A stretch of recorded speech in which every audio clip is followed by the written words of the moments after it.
Hello and welcome back to English Today. This is DVD 11 and the third DVD of your lower intermediate level. And in this DVD, we'll begin with another 2 episodes of the story That's Life, followed by our special TV programs where we will look at climactic change. And then in our cooking program, we'll talk about planning meals. Then, in the grammar section, we're going to do some more work on the modal verbs can, might, and must, and the concept of probability and possibility. We'll also be studying the grammatical form used to, okay? So, I hope you enjoy yourselves.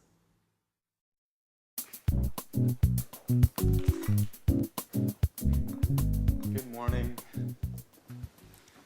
Alice, is Anne at home? I just met the postman and this package is for her. No, she's not in now. My, what a large package. Please be careful. I think it contains fragile objects. Hey, Peter, do you know if it contains a set of porcelain plates that she won with the Sweet Biscuits bonus points? Well, I think so. At least that's where the package comes from. All right, Alice. I have to go now. See you later. Anne will be so happy. She's been waiting for it for a long time. Bye.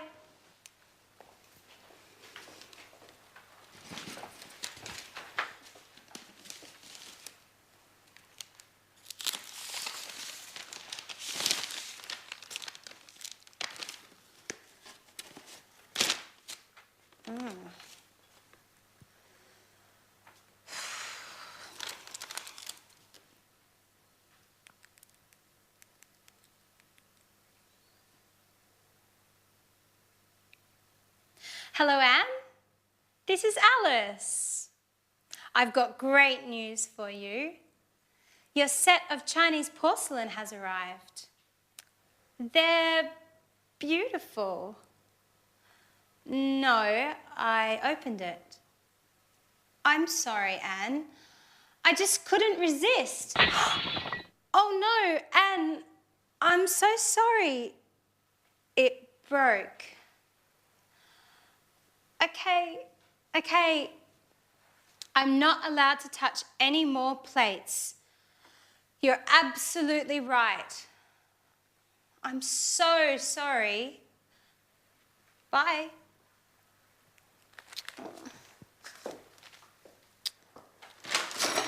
Jack, be careful. Don't touch anything. This packet contains Anne's set of Chinese porcelain. I hope you didn't break anything. I already broke a plate. And guess who heard me breaking it? Anne. Oh my. I didn't notice anything. Well, you should look where you are going. I'm sorry. What are we going to do? Well, let's get ready for Anne to lose her temper. Who knows? Maybe she'll forgive us. She can't get that angry. They're just plates.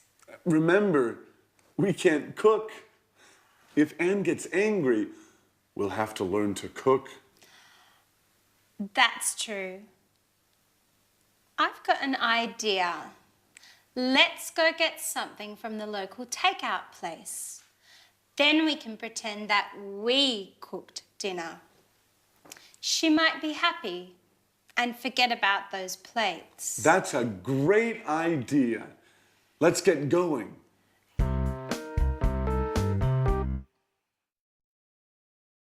Hello and welcome back again to your live English language program.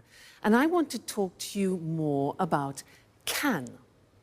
Now, how do you express can in the future or in the past? Can in the future. Do we say I will can? What do we say in the past? Now this is interesting because it's very strange. We use the verb to be able to. That's what I want to look at now with you on the language screen. To be able to, isn't that strange? We have learned to use can in the present. We've had examples like, I can cook, can you cook? And the negative, I can't cook. Now, when we talk about ability in the past, everything changes, and we need to use this verb to be able to. When that goes into the past, we say, I was able to cook yesterday. You see, the verb to be goes into the past. I was able to cook yesterday. Strange, eh? Another example, the question, were you, past tense of the verb to be, were you able to cook? And the negative is, he wasn't able to cook. So, can, in the future, we use to be able to, and in the past, to be able to. So, was, were, able to.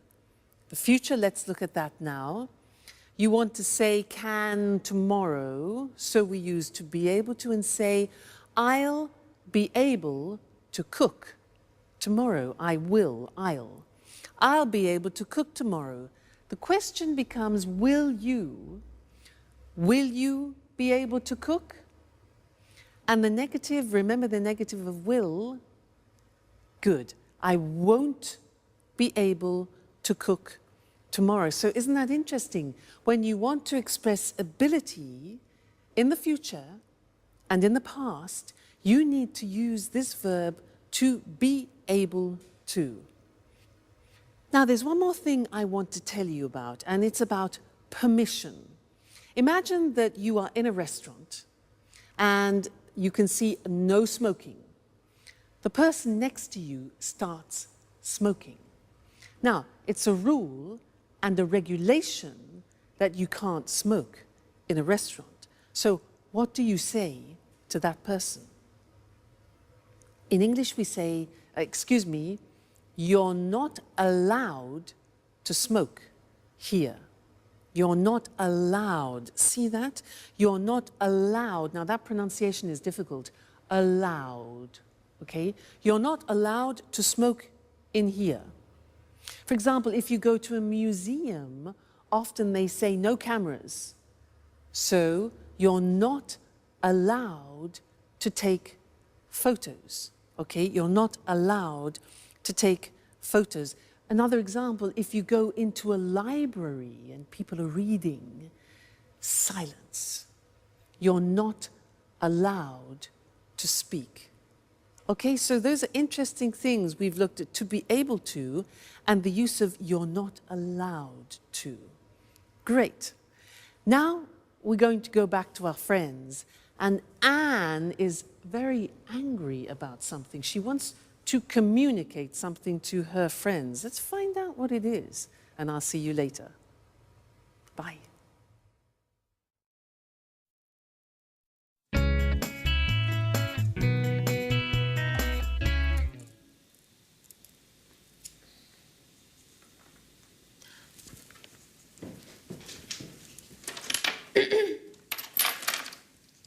Hi, Anne. What's that you're holding? Hello, everyone. Listen. We need some rules in this house. Living together means obeying some rules. I've written this list of house rules that every person who spends time in this house must follow. No one is allowed to leave this living room until they read and memorize these rules. Bad day, huh? She's right, Jack. Anyway, Anne, dear, what about these house rules? First of all, don't call me Anne, dear. Now listen. Rule number 1. You must never, and I stress never, open my post. Rule number 2. From now on, clean the house at least once a week. Rule number 3. We have to take turns washing up. Rule number 4. Okay. We understand. You must be angry. Well, yes, Jack. I'm very, very angry. I was really looking forward to getting that set of Chinese plates. I saved bonus points for a year eating the same stupid biscuits, which, for your information, I can't stand anymore.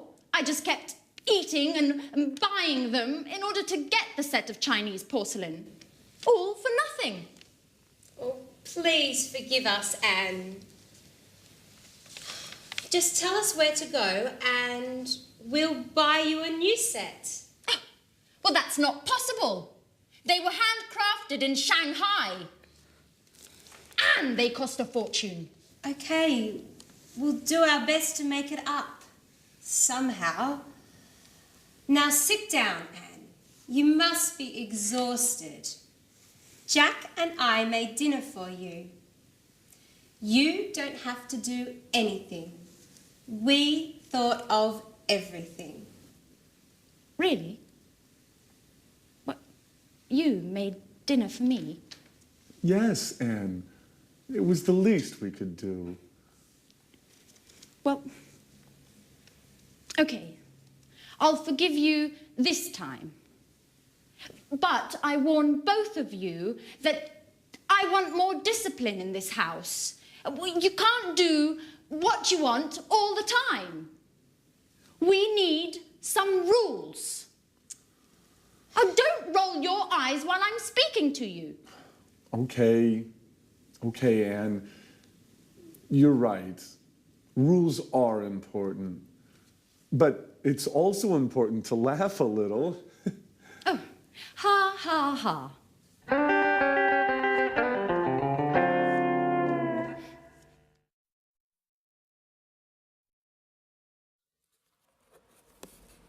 Oh, hi. Hi and welcome back.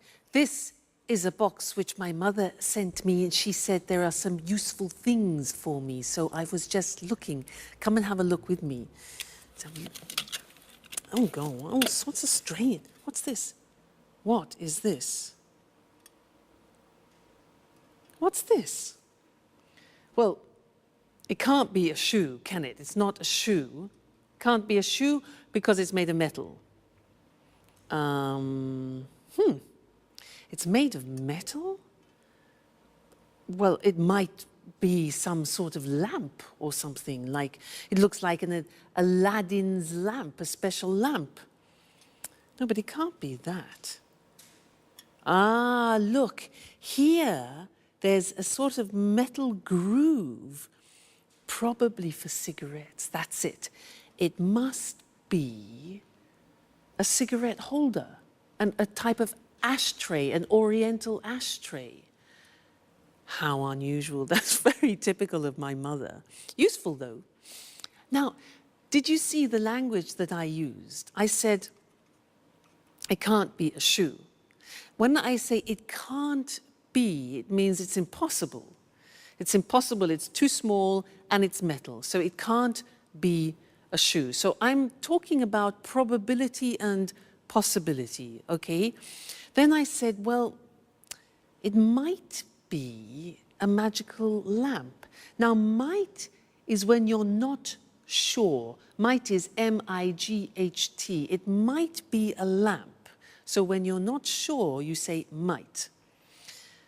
Then I said, no. It must be an ashtray.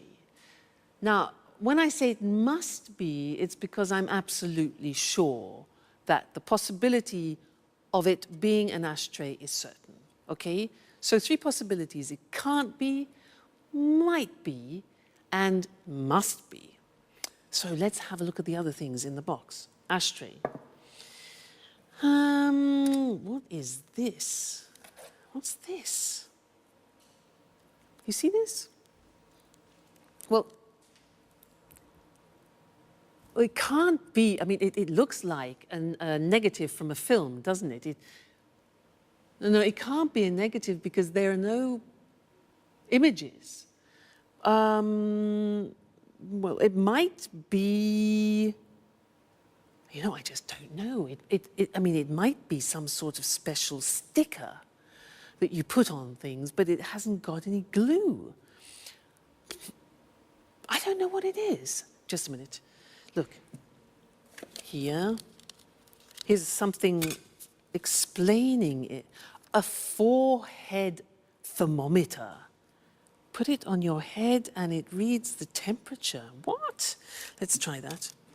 So I put it on my head like this and said, hold it on your forehead, and it tells you your temperature. Let's have a look. 37.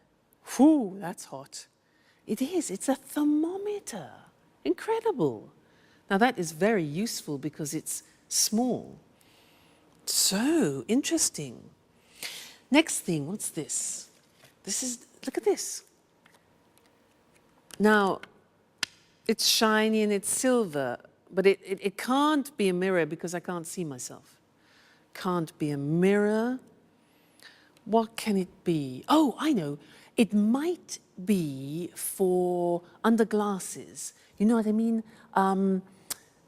When you lay the table and you have glasses, sometimes you put it under to protect the tablecloth. Well, look what I have here. So this, for example. Yeah, but it's a bit strange, isn't it? I mean, no, it can't be that, really. Not made of metal like this. It must be, I don't know again. Wait a minute. Here's the box. A drop stop. A drop stop. It must be something for pouring then. Let's have a look. You put it, let's try. I just so happen to have a bottle here, and it says, put it on the bottle like this. A drop stop, so it stops things from dropping. And pour out the liquid and there are no drops. Let's try that. Let's try. Wow, that works. It doesn't drop.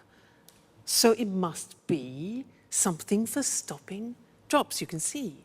Fantastic. My mother is a genius. She is full of amazing ideas. Thanks, Mum. Let me show you the language that I was using then. We were talking about probability and possibility, and the first thing that we can talk about is when you are expressing strong probability, is when you think almost certainly you know what something is. So it must be an ashtray. So when I use must, I am 100% sure of something. It must be an ashtray. Now, if you are sure that it isn't something, that it is totally improbable, 100%, the opposite is it can't be.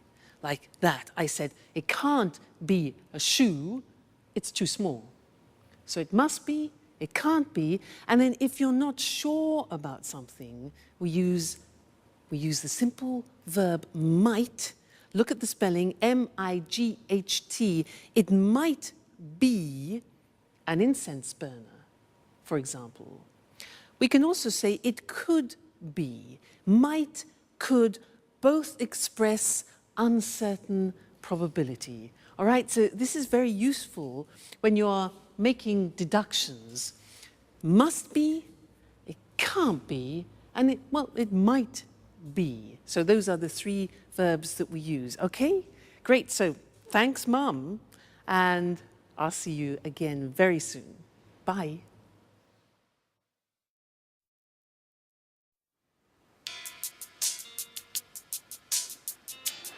Hi, everybody. What's on TV? Jack, just a minute. It's almost finished. Excuse me.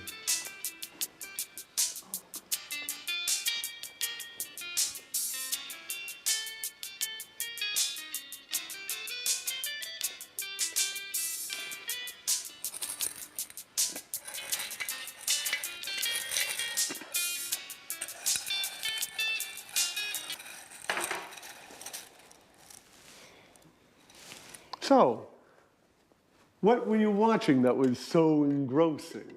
It was an extremely interesting documentary about Picasso's life. There were lots of details about some of his stranger habits. Did you know that Picasso preferred painting women with 4 eyes? No, I had no idea. And that he had lots of different types of dogs. He used to give only dogs to his friends. Strange, isn't it? And that he liked eating Italian cake at Christmas. Well, I also go crazy for Italian cake at Christmas, and my name isn't Picasso. By the way, where is our resident artist, Alice? She left early this morning. She said that she had something important to do. She wouldn't tell me what, but she did say it was none of my business. You know how she is. That's strange. She usually leaves late. Well, as a matter of fact, she was very serious this morning. She told me she had a headache, but I didn't believe her. Oh, look. But it's getting late. I'm starting to get worried. Don't play mom, Anne. Alice is a big girl now. I know. But it's just that she didn't tell me she would be late. In fact, she asked me if I would be late today. Just a moment. A few days ago, Alice told me that she wanted to enter a painting contest. She said she thought it was her big chance. Maybe that's where she is today. Well, you're probably right. But it's almost midnight. I don't think contests last that long. Why not? We all know that artists are a little crazy. Picasso was a perfect example. That's true. You know something about being crazy, Jack, don't you?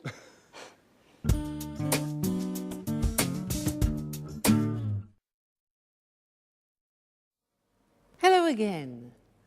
Did you hear them talking about Picasso? Some interesting things about him.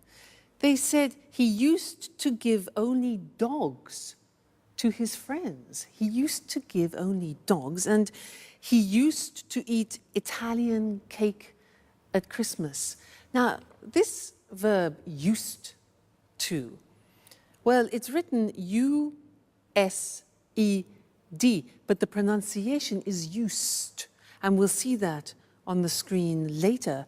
And we use it to talk about habits that people have had in the past and now don't have anymore. And to illustrate this, I have some examples of habits that I have had in the past. For example, this. This is a cigarette. Well, I used to smoke. Now that means that I did smoke in the past, but I don't smoke anymore. I stopped the habit. I used to smoke, okay? Look at this tennis racket, haha. I used to play tennis. I was quite good, actually. I used to play tennis, but then I stopped. I didn't have enough time, too much work. You know how it is. This, now look at this, look at this. This is fur. I used to wear this. In England, it's a fur. You know, F-U-R, this. I used to wear it in England, but then I stopped because now in England, people spit at you if you wear fur. So that is a habit I have definitely stopped. Now these are vitamins. Now, I didn't used to take vitamins in the past. I didn't used to, but then my mother, you know, my mother's fantastic. She explained how useful they can be, so now I do, but in the past I didn't used to. And this opera, yeah, another thing, opera. I didn't used to listen to opera, but now I just love it. So I listen to it a lot. Okay, so there were some examples for you of used to, let's go and look at the different forms on the board now. So, when we speak about habits that we had in the past and we don't have now, we use used to. Look at the spelling. It's U-S-E-D and then T-O. But the pronunciation is not used, it's used. Unusual. Used. Okay? So the example is I used to smoke. And that's for all the subject forms. I used to, you used to, he used to, she used to, we used to, they used to. Okay? So I used to smoke. I used to play tennis. I used to wear fur. Okay? Pronunciation used. Now, in the negative, we use the auxiliary did. So I didn't use. Notice we take off the D because it's the infinitive. I didn't use to take vitamins, and I didn't use to listen to the opera. And the question form is easy. It's did you use to do a lot of sports? Did you used to stay in bed until midday? I remember that. So if you think about your lives and about habits that you had in the past and you don't have now, when you talk about those to people, that's what you use. I used to smoke, but I don't anymore. I used to play tennis, but now I'm too busy. All right, so very important for describing past habits, used to. Great. That's the lesson for now, and I'll see you again very soon. Bye.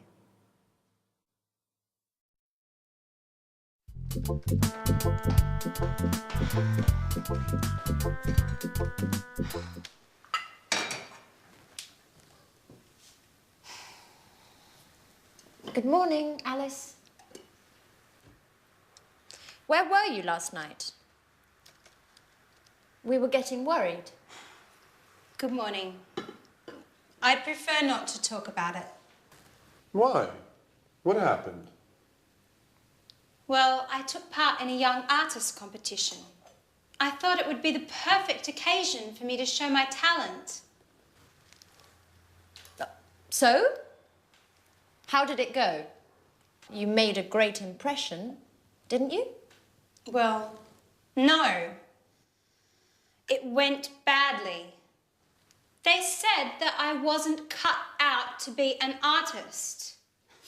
But the jury was made up of incompetence. Maybe no one appreciates my talent. Oh, come on, Alice, don't take it so badly. You know you are a genius, right? That's all that matters. Yes, just like Van Gogh, who, by the way, only became famous after he had died. Maybe that's my destiny. Maybe you're exaggerating, just a little bit. I mean, Van Gogh, but you don't really think you're in the same league, do you? And why not? No one appreciates my talent either. Anyway, I want your opinions. Wait just a moment while I get something.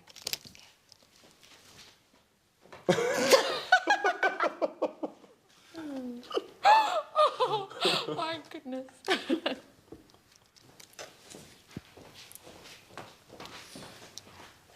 Here you go. This is the painting I took along yesterday.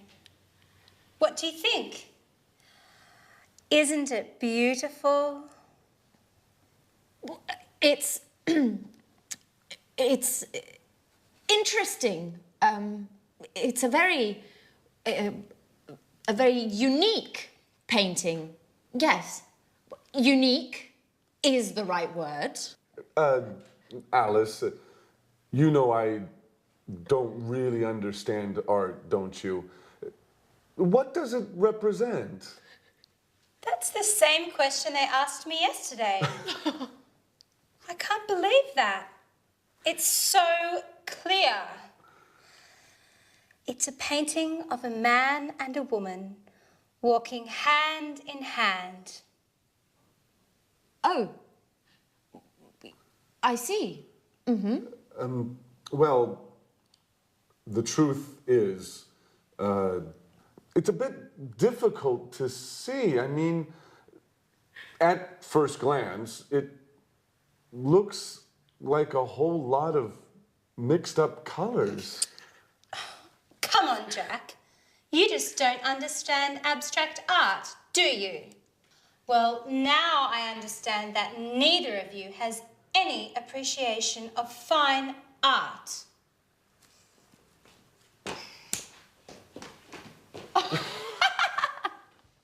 Oh, artists! Never tell an artist what you really think.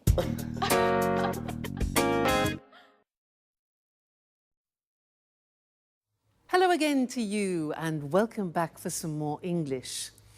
Did you hear in that last episode how Anne said to Alice, "So how did it go?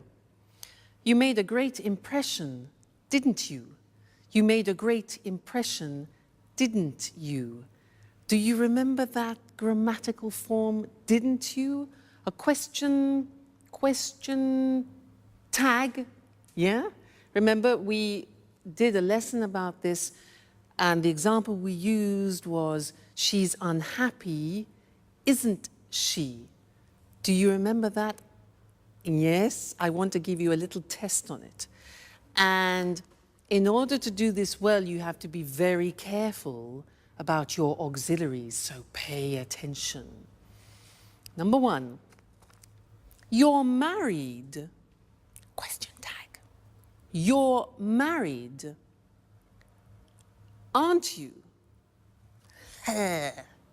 Did you get that right, wrong, difficult? Do you remember, you are married, you take the verb, the auxiliary, and at the beginning it's positive, so you turn it into negative. You're married, aren't you? Try this. You didn't go to the party. Didn't is negative, becomes positive. You didn't go to the party. Did you? Great. Next one. He lives in Paris. He lives in Paris. Lives, simple present. Auxiliary. Yeah. Doesn't he? He lives in Paris. Doesn't he? Okay. They aren't French. Aren't. They aren't French. Positive. Are they? Great. Next one. She went to the cinema. She went to the cinema. Auxiliary past tense. Positive, negative. Didn't she? Okay. She went to the cinema, didn't she? All right. You don't like him. You don't like him. Negative. Do you? You don't like him, do you? Great. They were enjoying the show. They were enjoying the show. Past continuous. Weren't they? They were, weren't they? Great. He's coming tomorrow. He's coming tomorrow. Isn't he? Great, you're getting better all the time. They'll be late. They'll be late. Won't they? They'll be late, won't they? And the last one, we can't buy it. We can't buy it. Can we? Okay, so it's negative and positive. We can't buy it, can. Well done. You know, these are difficult. Only if you know your auxiliary verbs can you do these question tags. So congratulations, we're making progress. Great. So I'll see you in the next lesson very soon. Take care and enjoy studying. Bye. Good morning. Welcome to this week's edition of Climate Change. In the studio with me is our weather expert, Susan Furley. Good morning, Eric.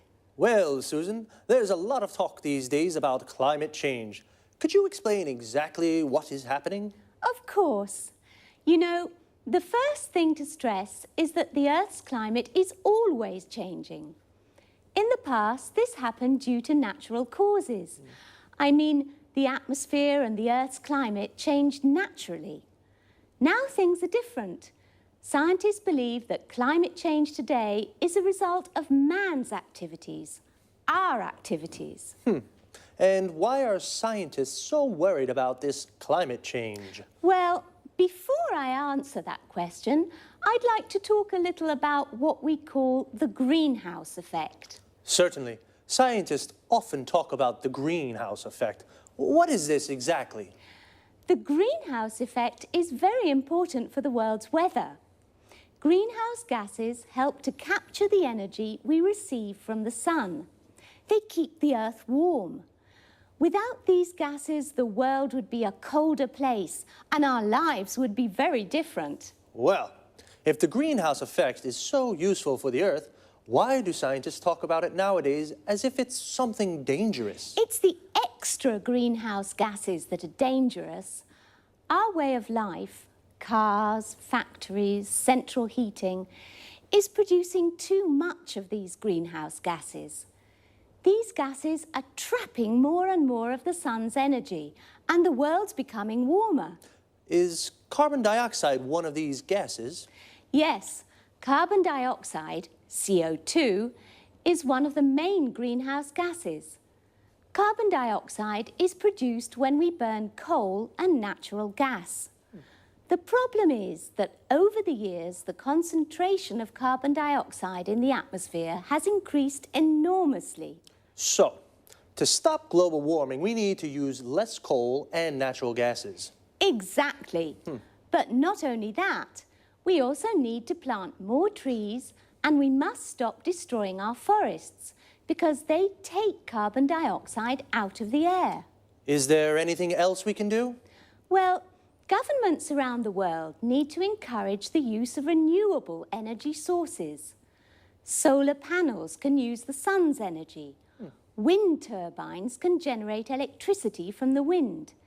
And hydroelectric power plants can use water to generate electricity. Renewable energy is becoming popular today, isn't it? Yes, it is.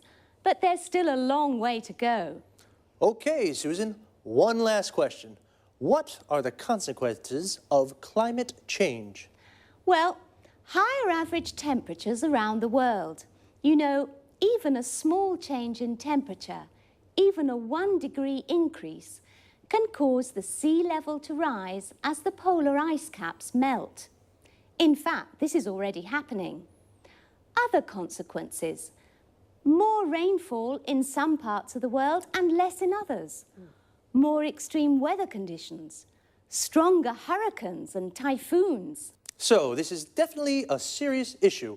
We mustn't underestimate the importance of climate change, and we need to use more renewable energy.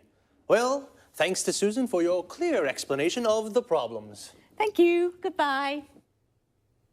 And goodbye, and see you again next week for another edition of Climate Change. Okay, now let's have a look at all the terms and expressions we use to talk about the weather and climate change. Firstly, climate change is the term we use for the changes to the world's weather. For example, higher temperatures and more rainfall. Rainfall is how much rain there is, the volume of rain that falls. And I finally understand what the greenhouse effect is. Well, a greenhouse is a transparent house, usually made of glass, where we grow plants. It gets very hot in a greenhouse. In fact, the greenhouse effect is the gases in the atmosphere that trap the sun's energy, causing an increase in temperature of the world. This is what we call global warming, the world becoming hotter. The atmosphere is words for the gases that cover the world. The main gases are nitrogen, oxygen, and carbon dioxide. Now, carbon dioxide is one of the main greenhouse gases. These are the gases responsible for the greenhouse effect. The carbon dioxide in the atmosphere is increasing due to man's activities, so we have to do something to reduce it. We use the expression due to say as a result of. Susan said we should use more renewable energy sources. Renewable energy is energy from the sun, the wind, and water. For example, solar panels generate electricity from the sun, and wind turbines generate electricity from the wind. The verb to generate means to make. Well, renewable energy is becoming popular today, which is good, but there's still a long way to go.